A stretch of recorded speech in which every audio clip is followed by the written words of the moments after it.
Hello everyone, it's Fardin Ahmed and he is Imon and you are watching FF Fitness. And today's topic is how to have a bigger muscular chest. আর কথা বাড়াবো না, এক্সারসাইজে যাই। আর first exercise will be push up. Push আপটা হলো আমাদের worm আপের জন্য। ফার্স্টে যেই কয়টা পারে, যদি আপনি বিগিনার হয়ে থাকেন তাহলে মনে করেন 5টা 10টা যে কয়টা পারেন ওই কয়টাই দিবেন। Push up.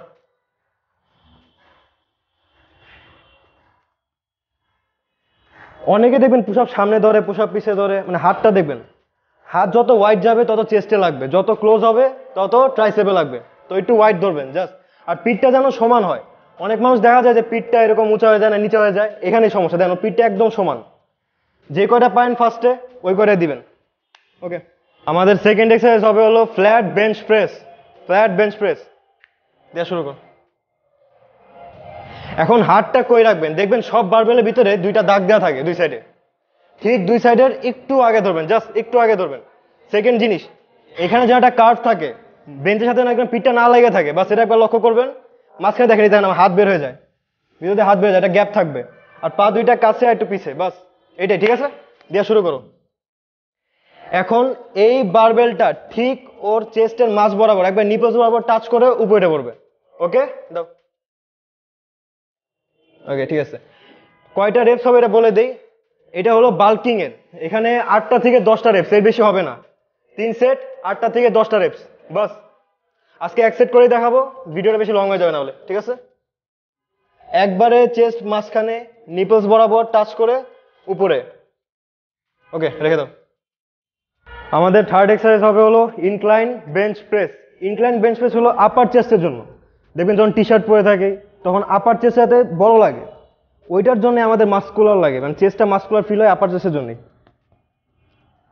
সেম ওইটার মতো পিঠ একবার লেগে থাকবে না, একটু উপরে থাকবে, হাতটা ওয়াইড। আর এটা নামবে কোথায়, ওইটা ছিল হলো একবার নিপলস বরাবর, এটা হলো কলার বোনের একটু নিচে।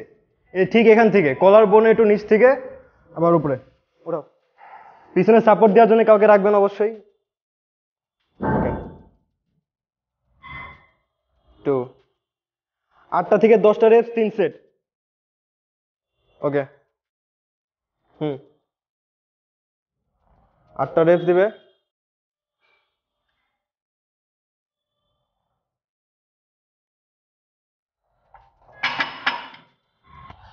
আমাদের ফোর্থ এক্সারসাইজ হবে ইনক্লাইন ডাম্বেল প্রেস। এইটাও আপার চেস্টের জন্য। শুরু করো। ওকে 1 2 3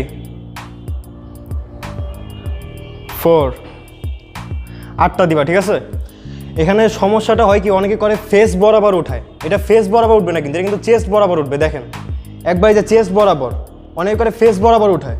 ফেস না, এটা চেস্ট বরাবর থাকবে, কারণ এটা হলো চেস্টের জন্য। ঠিক আছে, এই মিস্টেকটা সবাই করে, অলমোস্ট সবাই। ওকে, আমাদের ফিফথ এক্সারসাইজ হবে হলো dumbbell fly. Dumbbell fly fifth exercise দেওয়া শুরু করো। এই যে চেস্ট বরাবর উপরে, হ্যাঁ, তারপরে নামবে এই যে শোল্ডারের পর্যন্ত। ঠিক আছে, এর নিচে না, তারপর আবার উঠে যাবে। চেস্ট বরাবর, চেস্ট বরাবর, আর ঠিক পিঠে একটা গ্যাপ থাকবে, চেস্ট বরাবর। ওকে ওকে হ্যাঁ, চেস্ট বরাবর উপরে। একটা জিনিস লক্ষ্য করবেন, যেভাবে বললাম বেঞ্চের সাথে পিঠ এটা লাগবে না। এই দেখেন আমার হাত এখান থেকে বের হয়ে যায়, একটা মাঝখানে একটা গ্যাপ থাকবে।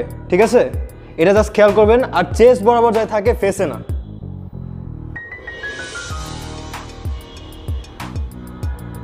ওকে 8টা থেকে 10টা রেপস, 8টা রেপস দিলে হবে। ওকে পারফেক্ট, চেস্ট বরাবর, হ্যাঁ পারফেক্ট। ঠিক আছে, ওকে লাস্ট ওয়ান। হ্যাঁ রিল্যাক্স। হ্যাঁ, এখন আমাদের সিক্সথ আর লাস্ট এক্সারসাইজ হচ্ছে হলো বাটারফ্লাই। বাটারফ্লাই আমাদের সিক্স আর লাস্ট এক্সারসাইজ। হ্যাঁ শুরু করো। এটাও 8টা রেপস। 1 2 3 4। একটা জিনিস লক্ষ্য করবেন যাতে ওয়েটটা যাতে নিচে না পড়ে। ঠিক আছে, অনেক আছে মানে একবার লাস্ট পর্যন্ত নিয়ে যায়, তারপর ওয়েটটা নিচে পড়ে যায়। ওয়েট নিচে পড়বে না। ওকে, তো যেভাবে বললাম 8টা থেকে 10টা রেপস 3 সেট। প্রত্যেকটা সেট পর পর আপনার ওয়েট বাড়াবেন, 2.5 কেজি বা 5 কেজি যেটা আপনার পারেন একটু একটু করে বাড়াবেন। বেশি দেওয়া লাগবে না, যখন বাল্কিংয়ে থাকেন আপনাদের এতগুলি রেপস দিতে হয় না, 8টা থেকে 10টাই এনাফ। আর ভিডিওটা যদি ইউজফুল মনে হয় একটা করে লাইক শেয়ার সাবস্ক্রাইব করে দেন। ফার্স্ট ভিডিও একটু সাবস্ক্রাইব করুন। It's Fardin Ahmed signing off.